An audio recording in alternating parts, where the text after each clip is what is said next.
Scott Morrison could be out of Parliament and out of the country by the end of the year, with Sky News sources suggesting he's in line for an overseas consulting job.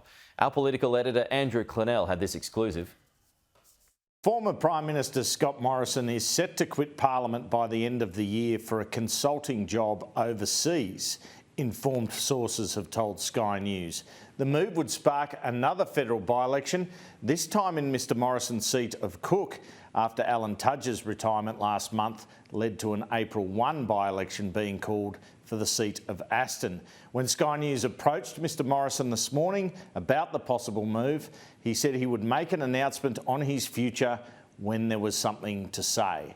Mr Morrison's close colleague, Deputy Liberal leader Susan Ley, said Mr Morrison would make the best decision for himself and his family in due course. Scott is a friend and has been a colleague for many years, and I've known him before I even entered this Parliament, and I know he will make the decisions that are in the best interests of himself and his family, and also in the best interests of the people of Cook. Do you think as a former Prime Minister he's earned the right to say, OK, if I get offered a lucrative job as a consultant overseas, to take it? Well, I never give my colleagues advice over the airwaves, and if they ask me my opinion, I might give it to them in a private conversation. Mr Morrison was Prime Minister for almost 4 years before losing office at the 2022 election.